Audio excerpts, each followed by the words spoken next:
Welcome back to the channel, welcome back to another video, and I'm back after having a week off in Cornwall. Lovely weather, probably a slight bit more tanned.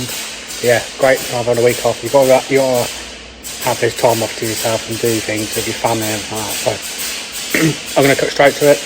I'm just going to vlog today, see what happens. I've just done a brake wear sensor on the front, the loom. It goes from, well, I can show you, probably not a bit. Just this is a loom that goes straight from there, straight to the wear sensor, little thing on the caliper. Just a short little loom, so I've done that. I've got a brake system malfunction on the dash, and I've got exhaust emissions on the dash.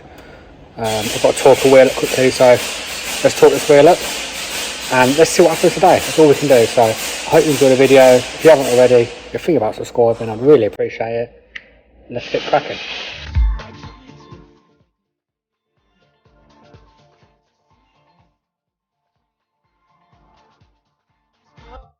So for those who are just wondering, oh, you've only done it once, that's my second retorque. So we do one retorque, wait half an hour and retorque again.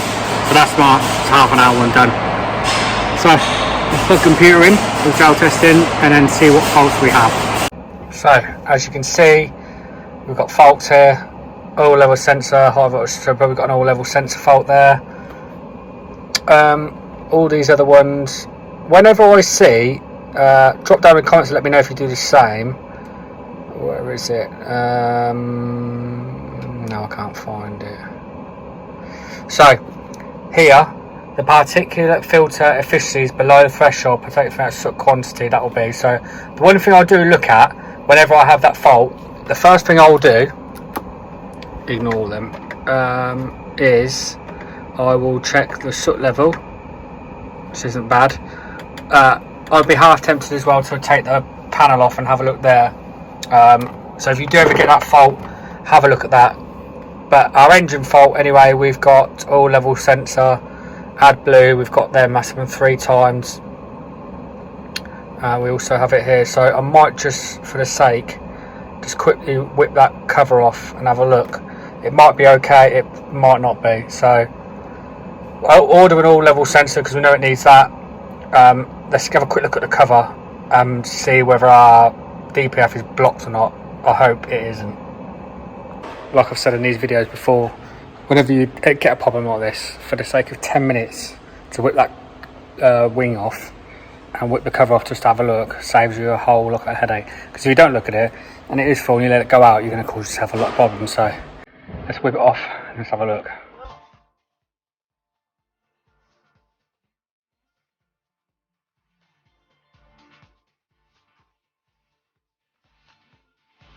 So as you can see here, it's a fairly new one. We've got a little bit up there, which I might just clean out, but nothing's blocked, so we're all good. What's that, took 5 minutes, if that, just to double check that that is that. So we'll clear all the faults, we'll order an oil level sensor, and then we'll go from there with it. There is our oil level sensor right there. It's clipped in there. So got my little tray.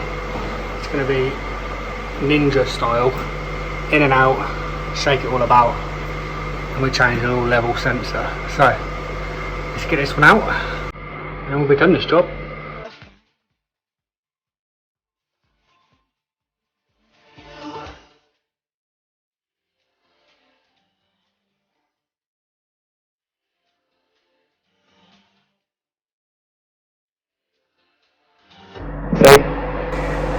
That wasn't so bad. That's in a pit. Well, I can't even reach hardly. You just got to be quick with it. So, in and out. Oh, and job done. So that's that done. This one's ready to go back. I'm going to clear all the faults and everything, and make sure I might just run up with the road quickly, make sure it's all good. So all level sensor, easy, nice, easy job. If you've got your own truck, something you can do yourself. We'll check the oil, top the oil up, and we're good to go. So I thought I'd change it up now. MOT. First thing I'm actually going to do, which I don't normally do, I normally inspect it and then clean it, but this time we're going to change it. I'm going to clean it all first before we even get it in the inspector, and hopefully, fingers crossed, if there is any leaks, they will show after it's been cleaned. So let's get on with it, get it cleaned. Yeah, the weather's lovely, so I might as well get on with it.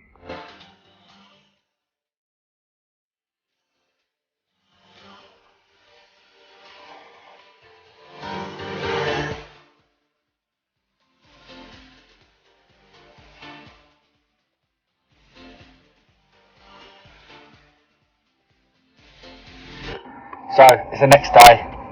I didn't have time to record anything else, I was too busy with doing stuff. So I got MOT this morning. Again, it's just the time of the year when you have loads of MOT. So I'm going to get cracking on with that. We'll see what we can find. We have YPM bits to do, so it's pollen filters and all that sort of stuff. No, obviously we've done this sort of stuff before, but if we get anything else in today, any coming defects, we'll try and video that, and then yeah, let's see what happens today. One thing I will say is, look out for that. Cracked tacho heads. We've had quite a lot of them lately, and it is an MOT problem, so make sure you don't have a cracked head.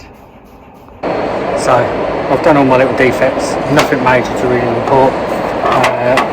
Got to secure a side guard, but at the minute, just draining the diff oil, do the gearbox next.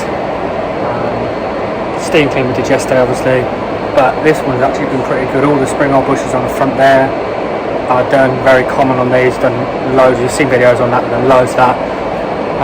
PM sensors, NOx after sensors, not before, I haven't done many on these, but them two are pretty common on these as well. What else is common on these? Watch out for these. The bolts that hold the frame across above the prop shaft. We've had some where they've gone missing, they'll come loose, so that's something else to definitely look for. When you are trying to diff, find it, just always check, make sure you haven't got any massive shards of metal. Obviously this is a magnet, so yeah, it's a little magnet. All that does is just catches any metal that's in the bottom, so we'll clean there, let the rest drain out. Draining the gearbox oil next, and we'll be nearly done then, so probably see what happens the rest of today. Possibly a QC next, which is a quality check for anyone that don't know. So I'm going to secure that side guard next once I've done the gearbox oil, and then this MOT is pretty much done. I'll go through after the sheet and show you what I found, but it is literally really nothing really, to be fair. It wasn't worth really recording, so let's get these done, and then we'll move on.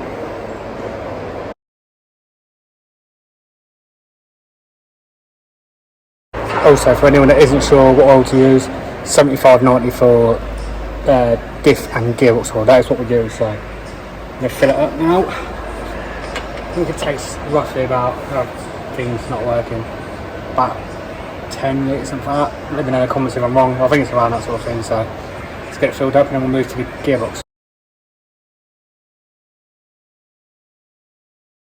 So all I'll do now I've filled it up, because you don't want to overfill it. So let's let the last little bits drain out, we'll clean all that off, wait till it stops draining, put the bung in, and then we'll do the gearbox. So you don't really want to be overfilling these really, it's going to cause yourself problems. On the older ones, on the LFs, we used to have quite a few problems with the diff breathers. They're literally on top and you just get blocked up with all the rubbish. One thing to check on them on an LF if you do get any. I haven't had so much problems with these. Hub seals, we've had problems with, you've seen that video. Pads, we'll go through quite a bit of pads, but it's a truck that goes out 24 hours a day. So what else? Diff pinion seals, never had any problems with them really. Airbags have probably been pretty good. If you have a Mercedes Actros, by the way, just check the airbags on the back, because they have clips that go through to hold the pedestal in, to make sure they're not broken missing, because we've had a few of them. Rear axle and roll bar bushes, we've done one or two of them now, so but other than that, back end wise, they're normally pretty good. I'll just go through the rest of the truck, chassis wise underneath, sort of things to look out for, these sensors and everything like that. ABS sensors on these. When you, if you're going to do the discs and everything and do the exciter rings, change the ABS sensor and change the cage inside, because trust me, if you put it all back on and it's got an ABS fault, and you're trying to get that sensor out, it is a nightmare. It is an absolute nightmare to get them out. So punch it out, get it out, clean it all out, put a new cage, a new ABS sensor in, don't mess about with it, just do it that way. So rear end wise, we're not too bad, so we'll get this cleaned up and then we'll move to the gearbox. So for anyone that isn't sure as well, drain plug on the gearbox is back here. Quite tight. 22mm. 70 for the diff.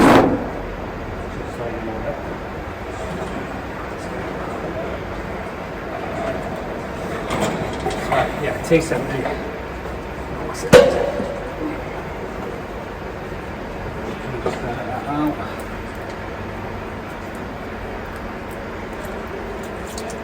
Some people are probably looking at oil. People in the comments will go, there's nothing wrong with that oil, but for the sake of changing it, it gets changed regularly, every couple of years, possibly for 2 years I think, might be wrong. It gets done in our Y service, so it will get changed no matter what. Same with these, little magnet inside. So yeah, we'll get this fuel emptied, drained, and then we'll fill it up and then we'll move on. So while that drains, just a few other things to point out, to look out for. Obviously the spring oil bushers, you know about these, we've done quite a few of these. PM, knocks after sensors in that corner there, so PM knocks after. Spring oil bushers, you have to look out for. They're the bolts I said to you about earlier, just look out for them. Whenever you're doing service, don't touch the tacho seal, because if you do, you'll have to go and get it resealed again. It's not worth the pain. Underneath, don't really have many problems with kingpins, calipers. Obviously, we've seen a few of them. We've done quite a few of them. Sump gaskets on these tend to leak. We've just started doing a couple of these now, downpipes splitting. Common problem. Let me know in the comments if you have any problems with these. MX-11 engines. Starter motor's not really had. I think I've done one. Springs, obviously just the bushes, no cracks on the springs, never had that. What else have we had problems with? Water pumps, as we know. It's a new one on it. So yeah, not too bad under here. I think they split just there. And then obviously we've got the crank vent modulator as well, done a few of them. Knocks before sensors bolted there. But yeah, no problems with it around, never had any problems with that. Pretty good engine to be fair, actually really pulls really well. Other than that, not too bad. So also on these, just while I'm looking around and thinking of things, on these wings here, you got them bolts there. You can try and tighten them up. Half the time, just pull this spray flap off, and then there's like clamps that go around the actual pole. So they're normally what the problem is, not the actual things on top. So just check them first, because they're normally coming down. They've got T30 Torx bits. So other things to look out for: DPF. We all know about these. We've seen the videos on them. 2 bolts here. Get that cover off and do that. So brakes are normally pretty good. We do have problems with calipers, but other than that they're alright. Hubcaps here, done a video on that. So yeah. So what I'm doing around checking everything, I thought I would do just a few bits to look out for. Hub seals on the back, we mentioned about them. Done a few of them now. Wait there. There we go. Hub seals, marker lights. These get water in them. Just check for them. Obviously, as mentioned about spray flaps, fuel tanks never really had a problem with. Anti-siphons, if you've got a truck, get them fitted. What else can we say about? There is a AdBlue filter under here. If I'm rightly in this one, whether you can see it. Probably not. But yeah, AdBlue filters, make sure you do them regular service. Front, not really anything to worry about for anyone that don't know. Fill your washer fluid up there. OBD plugs there. Be very careful and don't smash them when you plug in. So that's that bit, and we go around to the front. So front wise, we never really have much of a problem with pollen filters. I'm going to quickly mention about these. for people that don't know, there are an in and an out one. So you see them 4 bolts there. Take them 4 bolts out, take this cover off, and there are 2 little, I think I've got one somewhere, I'll show you that in a second, little pollen filters you need to replace as well. Header tanks, we all know about them. Be careful filling them up, they do cause problems. So back in cab wise, watch door hinges, they're quite common for wearing. What else do we got? Mentioned about the tacho head, be careful of them. Always check them for MOT. Make sure you have nothing on the screen that is obstructing anything, because they will hammer you for that. It's not even worth the hassle. For anyone that don't know, maybe you're new to DAFs or anything like that, everything is on the menu. So we have air supply there, DPF soot filters. It won't let you do an automatic regen until it gets to a certain point. If you're a driver, don't just press it for no reason, because you'll cause problems. Tyre pressure reset, pretty easy. Click on the tyre pressure, reset indicator, yes, and then it will do its little thing, and that's that. There you go. It's pretty simple with that really. So that'll be reset. Obviously all your alarms and everything's on here, service stuff. Yeah, pretty simple really. But in the cab wise, never really massive issues we have with these.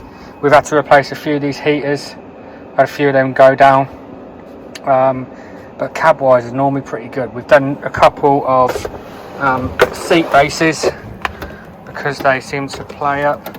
Did one not long ago, the tilting mechanisms and all that play up, so we replaced all the seat base. ECAS controller brackets, get them as well. But other than that, I actually like them. I think the DAFs are a good truck. I've worked on them for a long time, and I generally like them. Obviously something a little bit different here with a side guard, but yeah, I really like the DAFs. I think they've got a problem. If you have your own fleet and stuff, I suggest these what do you call them, Susie socks and everything like that. They're a brilliant idea, absolutely brilliant idea. I suggest to get some of them. So other than that, yeah. This is a 4x2 track unit. I would say 700,000 kilometers now, 24 hours a day run, pretty good. So I'll do some other ones when we get them in, but yeah, that's today. I'm going to end this video here, and yeah, so I hope you enjoyed the video. Obviously it's a bit of a day in life. I obviously haven't been posting so much lately. I've been really busy, I've had stuff going on, so I apologise for that, but that's just life, it happens. So yeah, that was a little video of what happens today. We sort of carried a little bit on from yesterday. It's just what happens in a day-to-day job of a HGV mechanic. Not all of it is clutches and brakes and big jobs like that. You have to do this sort of stuff, the MOT inspections, your basic servicing, your oil changes, your wife services and everything. So there's a few little, I obviously went round a little bit and showed you a few things that we have problems with, common things we have problems with, not just random things just for the sake of it. That'll maybe help you if you're only just getting into it, or you're starting inspecting a fleet of DAFs, or you've bought a fleet of DAFs, or you have a fleet, whatever. If it helps you with little bits, then that's what I'm here to do, try and help people as much as I can. So I hope you've enjoyed the video. I'm going to try and upload as much as I can. Obviously just really busy at the minute with loads of different things, so I hope you're all keeping well. If you haven't already and you could think about subscribing, I'd very much appreciate that. I hope you're all keeping well, and I hope I can see you all in the next one.